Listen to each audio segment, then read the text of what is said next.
So what we've created is we've created a few pieces of content that can be carried out through the learning. And I'll start with Sam Labs, the Sam Curious Cars app. Sorry. So the Sam Curious Cars app works in this way. We've used the best out of gaming to teach coding. Why have we chosen gaming? Because gaming frameworks allows the students to remain engaged throughout the whole of learning. Students love to go step by step and unlock each level. But it also allows us to pace the learning. As you see, each level here is unlocked on my interface, but they start from being locked in the first place, and the user needs to go step by step to unlock them. That allows us to ensure that the whole classroom gets to the same level.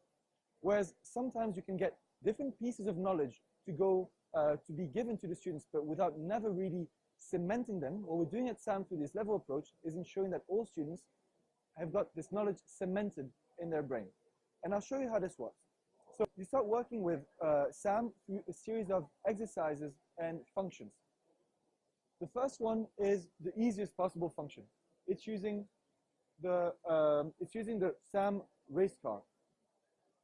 This race car gives me very simple step-by-step instructions on how it should be built. For example, here, I'm turning on a button. As soon as the button is turned on, we can see that it's connected on my interface. And it's going to give me instructions to build everything. That allows the teacher to know that most of the classroom knows which instructions to follow, because they're so simple. Here, they're just asking us to turn on the buttons, the motors. But it also allows the teacher to know where in the classroom we've got students who aren't following the instructions, who need a bit more help. That makes the teacher task easier. So I'm going to add here the button to my controller, and I'm going to find the two motors. These are two DC motors here.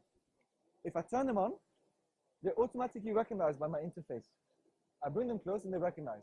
We've also ensured that the whole classroom doesn't receive interference. So if I work with one device here, the students on the other side of the classroom won't see that device being used, so they can't see it from each other. Now it's asking me to do something else. It's actually asking me to add the wheels to my motors. So I'll just follow the instructions. I'll find the two wheels in my kit, and I'll just find where they fit on my motors.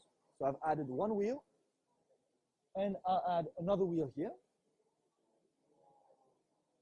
And then I can press, there's one on the screen. I can press the next button, and then it's going to ask me to find a chassis, which I've got here, add the two motors. And once they're added, I've got a few things going on. First of all, I've got a button that's working. If we look at the interface, we can see when the button's being pressed, oh, it's not getting, oh, there you go. There's a bit of a delay on the interface. Yeah, no, yeah, to connect, you can connect. But here we're seeing one thing first, is that we've seen that the whole system works. If I press on my button, it's being pressed on the interface. I get this feedback. We now know that a button is a particular input, not like a pressure sensor or a slider, but also that the button gives off two values, two states. This value is true, it's the button being pressed. We've got this value, which is false, which is the button unpressed. Now I'm going to make this car work. I'll put it on the table. And to connect this button to this car, I won't need to wire them up. I won't need to code anything. All I need to do is just draw a line on my interface.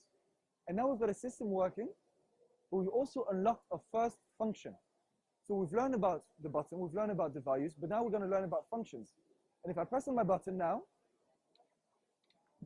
the car starts moving forward.